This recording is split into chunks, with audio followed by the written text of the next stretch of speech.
Oh, thank you so much for being here. Listen, I watched the first episode of This Is Life. It's the legacy of Vincent Chin.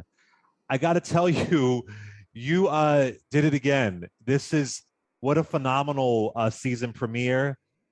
I am I am ashamed to say I've never heard of Vincent Chin, and I see myself as a pretty informed person. I've never heard of him, and this really ties into where we are today. For folks who don't know, briefly, tell us who Vincent Chin was. Well, Clay, you're so right. And I just want to say that this season, our eighth season of This Is Life, we're doing something different in that we are grounding every episode in a moment in American history that didn't make it into our history books. We're dissecting it to look at where we are today. And so don't feel bad that you didn't know about who Vincent Chin was. Many people didn't know who he was. Most people probably don't know of many of the things that we're covering this season, but that's the whole point, right? Because American history is so multidimensional and multifaceted, and there's so much we can learn about who we are and where we're going from acknowledging these things that have happened in history. And by the way, the whole impetus for this season was in 2020 in June. I opened social media and people were posting about Juneteenth, and Mm. I was so embarrassed that I had heard about Juneteenth, but I didn't understand the significance of it. And it compelled me to think, what are those other moments in American history that I and we don't know about? And so every one of these episodes, it will play that role of familiarizing you with this moment and dissecting to find out where we are today. And Vincent Chin, in 1982, during America's economic downturn in the automobile industry in Detroit, Vincent Chin was a young Chinese American man who was at a bar celebrating his bachelor party when two out of work auto workers um, started to taunt him. They got into an altercation. They accused him of taking their jobs, even though he was Chinese, and it was Japanese people and the government and their automobile industry that was being scapegoated because they were making these fuel efficient cars, and people were charging that American auto workers were under threat of losing their jobs because of these fuel efficient cars in Japan. They got kicked out of the bar and they waited for Vincent Chin outside. They chased him and beat him to death with a baseball bat, and they never served a single day. I mean, they pled guilty, but they never served a day in jail or prison. And Vincent Chin's case, while his family never got justice, it was the first ever civil rights case in American history involving an Asian American. And when I was reading it, it reminded me of lynchings. You know, I've studied lynching so much. I did a lot of work around lynchings in college, and I literally said, "Wow, this is basically a lynching." It's really powerful, and this premiere episode is so thorough. You talk about tensions between Black communities and Asian communities. It's really powerful. One thing that I had to check myself on recently, and I can't believe that I ever thought this way, but it was this term model minority, that Asians are the model minority.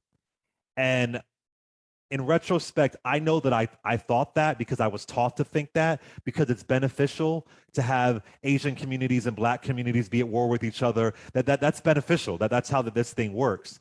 But what's sad about this is that it goes into detail about how Asians are being attacked, how they're being assaulted, and nothing is really being done about it. So how can we find these commonalities between our two communities so that we can really work together versus thinking that we're at odds all the time? Well, I think knowing each other's history is a big step forward. And unfortunately, Asian American history isn't taught in schools. I grew up not ever knowing that 120,000 Japanese Americans or people of Japanese descent were forced to live in prison camps throughout World War II after the bombing of Pearl Harbor. I had no idea growing up that Chinese people, even though they built critical infrastructure in America on the West Coast, that Chinese people were the only demographic ever to have been prevented from becoming United States citizens. And you mentioned lynching, Clay. Chinese people in the 19th century and early 20th century, there were so many lynchings of Chinese people, and the wholesale burning down of Chinatowns throughout the West Coast. Almost every single Chinatown throughout the West Coast was burned down during this time. And I think that when you don't have a frame of reference for the things that Asian people have endured, but also their incredible contributions to this country, I think it becomes really easy to overlook an entire community or even dehumanize. And I'm glad you brought up the model minority myth too, because that term or that theory came around in the 1960s, and this, as we all know, was an incredibly volatile movement in America when Black people were demanding their rights.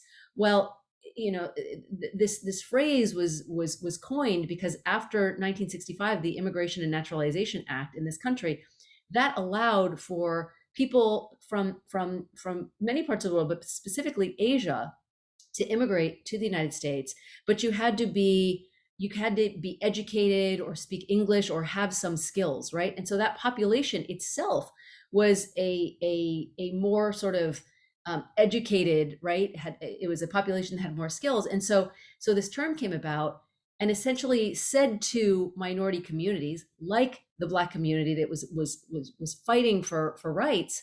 Well, look at these Asians over here. Hmm. They are, they just keep their heads down and they don't speak out, and they just work hard and succeed. And so that just drove this wedge between the Asian community and other minority communities.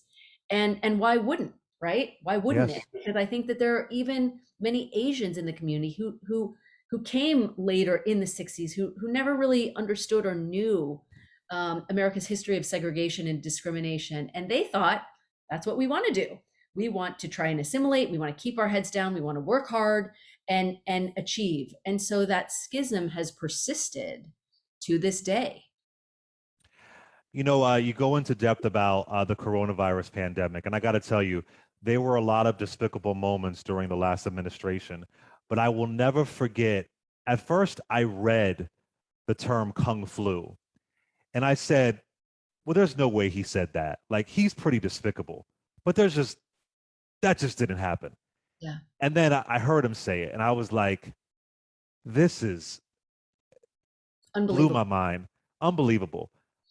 As somebody who is of Asian descent, you have two daughters, you're married. What were your thoughts when you heard that? And then immediately you saw more and more violence towards people of Asian descent.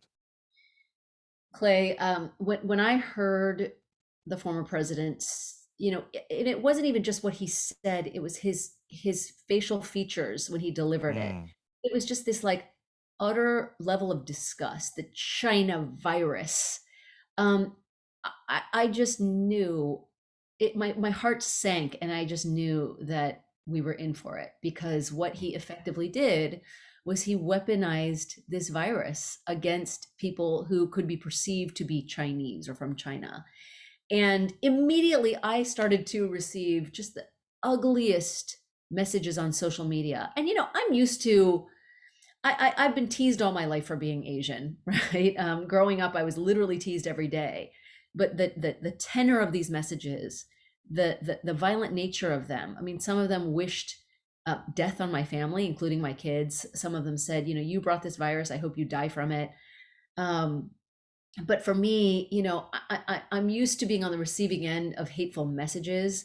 My family has been fortunate enough not to have been targeted for physical assault, but we have seen so many Asian people who've been targeted because this virus has been weaponized, particularly our elderly. And I think so many people have been shocked by this period. They can't believe that this is happening. How could this happen in America? But when you really stop back and think about Asian American history, even though we don't read about it in our books, right? It's not offered to us. You can point back to Vincent Chin, and you can point back to Japanese internment. You can point back to the Chinese Exclusion Act and the lynching of Chinese people throughout the 1800s. And it's just this continuous pattern of scapegoating and discrimination that has continued to happen. And I'm convinced that if we don't, if all Americans aren't exposed to Asian American history, even just slivers of it, it just becomes so easy to dehumanize a whole population. We have to go, but I want to quickly ask you this. We have like a minute and a half left. In the beginning of This Is Life, the season premiere, again, October 10th on CNN, you say that when you grew up, you did not like being Asian. At what point in your life did you begin to love who you are? What was the moment in your life where you're like, you know what, I totally love who I am. I love that I am an Asian woman. So I grew up in a non-diverse community. Sacramento itself is very diverse, but I grew up in a suburb of it. And so when I left Carmichael, I left that hometown and moved to Los Angeles. This city just opened its arms to me, this incredibly diverse city in LA. And that's when I started to dig into my roots more, and I became friends with so many more Asian people. I even went to China to study Mandarin. So I would say after high school, and the more I learned again about the incredible contributions that people in my community have made, allowed me to just foster a much deeper appreciation for the community from which I descend. Well, I learned so much just this hour episode of This Is Life with Lisa Ling. Again, it premieres Sunday, October 10th at 10 p.m. Eastern Standard Time on CNN.